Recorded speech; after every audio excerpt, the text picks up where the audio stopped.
Most people think that politics is all about parties. So they think I'm red or I'm blue. And I'm like, you ask me what color I am, I say I'm purple. I'm a fusion of red and blue.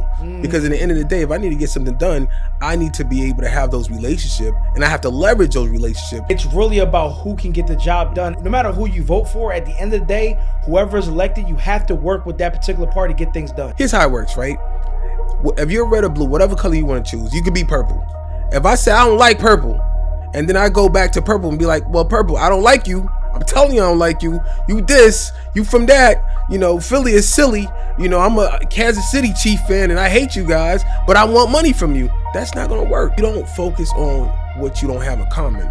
Look at a common issue. For example, autism. When I spoke to elected officials from both aisles, whether they're Republicans or Democrats, they always said, I know somebody or my child has it. So they actually was well aware that this is not about politics. This is about family. I got money on my mind. I'm just trying to get some dough. I ain't picking up my line unless it's money on the phone. Gotta get it on the daily. All I want is dubs. You know what I'm on. I've been chasing after paper. All I know is run money marathons. I got money on my mind. I'm just trying to get some dough. I ain't picking up my line unless it's money on the phone. Gotta get it on the daily. All I want is dubs. You know what I'm on. I've been chasing after paper. All I know is blood money. You already know it's Peter Parker, Director of the Year. We here with the Digital Billionaires Club Podcast with the entrepreneur hot seat. You know what I'm saying? And I'm holding this material right here. Hey, Coach, listen, I promise you, I'm on my journey. I'm losing weight right now, but I'm losing weight, but this shit tastes great. You know what I'm saying? So we're going to keep this in the hand real quick, and I'm going to introduce the one, the only politician, Rudy. What it do, bro? It's a beautiful day in the neighborhood. Hey, man. So look, man, come on, man. I know you busy and all that, but you got to turn the 10 phones off today, man. You're right. Come on, man. Turn everything off. He got everybody calling him. I mean, we on the podcast. So look, for those that don't know you, bro, tell the people what you do. So I'm a political consultant, but my real passion is actually policies, right? So you can have a person who run for office and do such and such, but the ultimate goal is for them to give you the resource. So what I do now is through our organization is we draft bills. One of the biggest things I was close to was the spectrum, the autism, and I have that in my family. I have one of my nephews that's impacted, one of my close friends' sons impacted, one of my close friends' daughters impacted. So I took that and I said, I'm not playing politics. I'm playing policies. So my big goal is always to leverage the relationship that I have with elected officials. I do the work for them. Here's the bill. And then we work collectively to make sure that it's passed to bring those resources back to the community. It's funny that you say that, bro, because I've always heard that the power was not in the politics, it was in the policy. 100%. But why are people so misinformed when it comes to politics? So what it is most people think that politics is all about parties. So they think I'm red or I'm blue. And I'm like, you ask me what color I am, I say I'm purple. I'm a fusion of red and blue. Because at the end of the day, if I need to get something done, I need to be able to have those relationships, and I have to leverage those relationships. Because here's how it works, right? If you're red or blue, whatever color you want to choose, you could be purple. If I say I don't like purple, and then I go back to purple and be like, well, purple, I don't like you. I'm telling you I don't like you. You this, you from that. Philly is silly. I'm a Kansas City Chief fan and I hate you guys, but I want money from you. That's not going to work. So I always tell people that conflict stems from a misinterpretation of communication. So it's not really that you have a conflict. 9 times out of 10 is really how you communicate. So when you're mindful of that, you don't focus on what you don't have in common. Look at a common issue. For example, autism. When I spoke to elected officials from both aisles, whether they're Republicans or Democrats, they always said, I know somebody or my child has it. So they actually was well aware that this is not about politics. This is about family. And a lot of the issues that I support are based on family issues that impacts you, whether you red or blue, whatever color you choose. I'm gonna be honest, bro. If I'm being honest, I've never heard it in that way. And I'm gonna be honest, you just turned me purple, bro, because it's really about who can get the job done. And, no matter who you vote for, at the end of the day, whoever is elected, you have to work with that particular party to get things done. And I love that you put it that way. And people need to really hear this, because I think we get too caught up in, after the win, it's like, that's how to get the business. You know what I'm saying? Regardless, you can't change the outcome, right? So now, how do we make change in policy? You know what I'm saying? Yeah. So the real key is you can't take it personal, right? Yeah. So like in my business academy, my acronym is Bible. Business is business, leverage everything. And I said a key word is leveraging everything. So I tell people relationships, just like everything else, it's going to either help you or hurt you depending on your position. So if I have a healthy relationship with you, when I see your face itself can get me through doors. Oh yeah, man, Shango, get Shango in, right? Or you may say, I don't like him, make sure he's not in. So the key thing it really boils down to is relationship. And the problem is we get so personal, right? We get personal. We're like, well, I'm not going to talk to this person or that person. I know it was an elected official who said, I don't want to get money from this person. And I said, you know, you can play politics and say that, but would you publicly say to your constituents that they need money, that you're saying no to money because you don't like that guy? You don't like how he looks. You don't like his political position. Money is money, and we need those resources, right? So my approach is, I don't care where you stand. You red, blue, purple, you pick a color. I like all the colors. As long as it brings back green that I can utilize to make sure that I can empower the community. That's the ultimate goal. If your elected official is not able to pass bills, to bring these appropriations, to bring those funds back to where you reside as a constituent, they're not doing their job. I like to give them a grade. And the way I give them that grading system, my grading system when it comes to elected official, I say, what's in your campaign? Okay, this is your agenda. You say affordable housing. What's your plan? This is your bill. Did it pass? Did it not pass? If it did not pass, did it not pass because of you, or maybe the power was not in your hand, but you tried? But what really needs to be done is a grading system. So I'm working on a grading system for elected officials, and it's going to be from an A to an F. Okay, so this is the hot seat, right? So what is your grading system on President Trump? Oh man, I got to be honest. Go ahead. I got to be honest, right? Front. So there's certain things that he did that is good. Certain things that he did is bad, right? Okay. And people hate for me to say anything positive about Trump, Of right? course. But the reality when it comes to virtually everyone, there's always typically you have a good, bad, or ugly side. There's positive and negative attribute. Everyone. Yeah. So someone like Trump, in terms of the way he's rolling out certain policies, he's rolling out too quickly, and it's like it was already predetermined, and he has to be a little cautious about that. The element of him that I sort of do appreciate is that Trump ain't no punk. Yeah. Like, as soon as he got in office and he told those guys, like, y'all better cut it out there in the Middle East, they followed suit, right?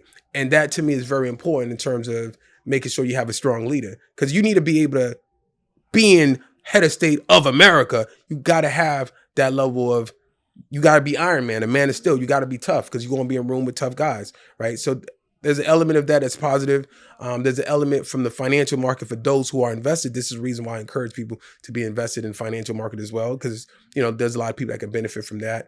I'm somewhat on the fence on a lot of his immigration policies, just because there's certain people that I know that are like hardworking individuals, and they may come. Like I know a friend of mine who. That particular friend's not from Colombia, but we have a few friends in Colombia who's likely are impacted by these new policies. But that particular friend is from, I believe, from El Salvador. Now it's a working person. It's a person that they go to work in and out, and I be hearing the rhetoric that but this individual don't pay taxes. I said, well, unless he's Native American, anything that you purchase, you pay taxes on. 100%. In fact, he pays taxes, right? But there's no, he actually in a lot of respect pays more, right? So think about it. If I purchase an item, I purchase a car, I got to pay the cost of the car and the cost of the taxes on that vehicle. Yeah. Now, I can't write it off because I'm illegal. So any tax benefit that I should be getting, I don't get. Another variable that people don't know when it comes to the labor, we want to get rid of all these immigrants. Okay, cool. If you did it overnight, if you go to farming, right? If you go to an actual farm, you're going to need those labor. And when I hear people speak about, oh, well, we'll do it. Reagan tried it before, and American almost starved. Okay, because the reality is this. You can speak, oh, I need a job. They're taking my job. If you want to work in a farm, go work in a farm. It's hard work, right? There's people who don't want to work in call centers. AC, AC call centers. So you telling me, Mr. Tough Guy, you're afraid of a paper cut, but you're gonna go and work in a farm and do these. You're not gonna 9 times to 10. We have those jobs available. You're not gonna do it. That's the reality. The reality is this: with most people, their biggest issue is they gotta do what Michael Jackson said. That man in the mirror, you gotta look in the mirror and say, hey, look, why am I in this particular predicament? What is it that I'm not doing? Because I go to certain communities and they say, we don't have a job. And I'm like, I actually have a staffing agency and all we got is jobs that need to be filled. And I'm like, here's an opportunity. Oh, I ain't trying to get $15 an hour. What can I do with $20 an hour? Well, you can do more than making $0 an hour. Yes, what are you talking about? Your math is not correct. Like you talking about $20 an hour is not money. $25 an hour is not money. These individuals, 9 times out of 10, these individuals, they're getting literally $10 an hour, $5 an hour. Yeah. So like the reality is this: there's jobs in America. If you need to relocate, there's jobs in America. So it's really up to you if you want to grind. I always say business, leverage everything. But I also say, you can't just wait for opportunity. You got to make opportunities. You got to take opportunities. Yeah. I don't wait. When I want something, I don't wait. I hate waiting. So I'm glad you said we got to take opportunity, because I think that's where we're headed in 2025, where it's not going to be handed to us. We got to take that shit. You know what I'm saying? And I always tell people we have to do 10 times more than we had in the past to get the same result or more. So how do you feel like we can prepare with this new administration coming in? How can we prepare as business owners, as entrepreneurs, to prepare ourselves for a greater year? And that's where we go back to the key word, leverage, right? So this particular administration, Trump has an agenda to operate the government as a business. So the whole objective of the administration is to support business concept. So you as an entrepreneur, this will be the perfect time for you to do your startups. You do your startups. There's grants available for startups. If you don't have a grant, if you need assistance for that, you can go to your local Chamber of Commerce. I'm actually vice chair of the Chamber of Commerce of the city of North Miami. You can go to your local Chamber of Commerce, and trust me, there's grants. The city itself, 9 times out of 10, your city actually have funds allocated, literally put aside for you and your small business. Most people are not aware that what typically happens is the federal government, they dispense money to the state takes that fund, then they allocate it to the municipality, that county, and it goes to that city, and that city has to spend that money. They literally have to spend that money. So they give you a deadline and they say, hey, listen, this is money. And I try to explain to people about grants and how it works. It's free money. So when you get a $50,000 grant, $25,000 grant, and people say, oh, it's a little money, you have 25 right now? So let me ask you a question. So I think there's two things. One, there's those people, right, that might say that's little money, but the other people don't even know that they can qualify for it. Because I'm going to be honest, what are people, bro, black and brown people, if I'm being totally transparent, I feel like and this is something I used to feel until I got educated, we feel like that money's not for us. You know what I'm saying? So how can we educate our people to allow them to know that this money is for us? I think we got to get more comfortable with money. I feel that there's a level of fear when it comes to money. I'm like, you got to feel comfortable with money. You got to be around the money. Don't always be afraid. I meet people from time to time. And they're like, I don't have money. I said, first of all, the language. I don't subscribe to the philosophy of poverty. I don't like people who talk poor. I hang with people like Ace. I don't like it. Yeah. I told my wife this the other day. She was like, oh yeah, that. I'm like, baby, I don't like to hear this poverty talk. I don't like it. I'm not comfortable with it. I love that, bro. I don't like that in my circle. Yeah. Oh, I can't do this because don't say I can't do this because I can do this in spite of this. It's your mindset. But if you speak poverty, guess what? We spoke about the law of attraction. Yeah. It comes to you. Rumi said, whatever you seeking is also seeking you. So when you say something, what you speak, I'm broke. We broke. No, not we broke. You broke. Let's correct the language. Don't we broke. If it's we rich, then that's we in the same language. I don't even like people saying things like we broke. I'm like, listen, if you're going to say we broke, 48 law of power say to be mindful, stay away of the unlucky, right? So if you're going to speak negative, man, I'm broke. It ain't never going to get better. Sometimes I hear these people talk and I listen to them like, man, it is what it is. That's why I don't like to express it. It is, big ups to Cam and Mason down in 139th Street on the west side, big up to 142 on the west side. But I don't like the expression it is what it is, because what it means is it's nothing we could do about it. It's always something we could do about it. I know a brother right here, right now, behind bars, never coming out. Inshallah, he does come out. But the brother, he's behind bars doing motivational videos, giving you clips, telling people you don't want to come out here. And he's literally with his cell phone, and he's like just inspiring people behind bars. Behind bars. So I don't want to hear nothing from anyone who's outside who got multiple cell phones and they're like, oh, well, I can't do this because of that. This man is behind bars. Yeah. This is America. America's a business. If you want to make money, you can make it here. Anywhere else in the world, you can say, maybe because of my color, maybe because of America's about grade. I think the biggest problem is perspective, right? A lot of 100%. people look at the glass half empty and not half full. You know what I'm saying? And I think that we have to get back to, personal growth and self-development, like learning, reading. Like I said, when I shouted out, I saw the documentary The Secret, you was like, yo, I know, like, that's like 101. Like, those are the things that you have to subscribe to in the beginning of your journey to know that it exists. Because I ain't gonna lie, coming in the trenches, I was very optimistic, but until I knew that my words and my movement can channel energy and bring it back to me, I didn't even know that existed. So when you find information, you believe the information and you do it. I think a lot of people have a problem with applying. Yeah.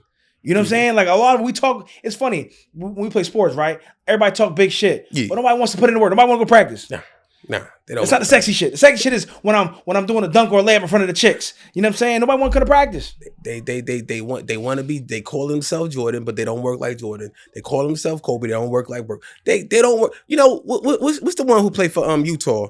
The tall white guy. What's his name? The Joker, right? Yeah. The Joker, right? They're like, we don't understand.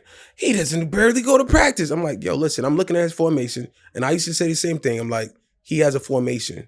He mastered something because you can't stop him. Yeah, no, right? 100%. And you mad because you can't stop him. Don't get mad because you can't stop him. Get better. Yeah. People out here want to hate. I don't hate. I celebrate.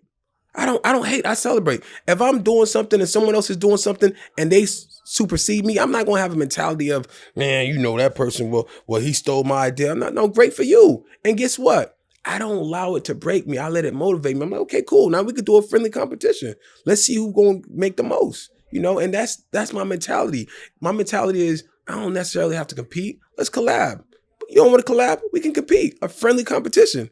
We all aiming for the top. But at the end of the day, it's just really being mindful of your circle, making sure that you don't surround yourself with people with poor mindset, man. That's 100%. What it is, a poor mindset. Hey, bro, first of all, I need you to let the people know where they can constantly tap into you, bro, because I feel like, people like yourself with that level of knowledge, expertise, and you just had that mindset. People need to tap into what you got going on, and you need to make sure that you consistently post content for people, because I'm going to be honest, bro, sometimes we need to hear that. Even myself, educated brother like yourself, I need to constantly hear the messages of, yo, bro, like we got to get to it, you know what I'm saying? And having that, especially when it comes to on politics, a lot of us would get caught up in the rhetoric and the bullshit. Yeah. And it's like, bro, what are you going to do to make you and yourself and your business better? You know what I'm saying? How can you leverage? That's one of your big things is leverage. Yeah. So I want you to keep talking about leverage, bro. And I want you to keep empowering the community, bro. And I salute everything that you're doing, my G. So tell the people they get tap into. Well, you definitely get me. Well, first of all, like I always tell my people, it's a beautiful day in the neighborhood. My name is Rudy Theophin. And guess what? When you look me up, you write Rudy Theophin. I actually use my government name as my name. So, if you want to find me, you can find me through my name. And I always tell my people, don't just be excellent. Okay. Hey, listen, man, this is another hot seat episode with the great one, Rudy. And look, man, I just want to tell you something. If you don't check out this guy, like, listen, bro, this guy is a powerful black man in the community. He's teaching and inspiring tons of people. And I really want you to tap in, because I think that we all need mentors. We all need people that we can follow, that we can trust. You know what I'm saying? And this is one of them people that, you can really trust and hone in on what he's saying, because he does his homework. He is educated on everything that he talks about. He doesn't just talk out his ass, and I appreciate it. So make sure you tune into the whole episode. It's Digital Billionaires in the Hot Seat, and we out.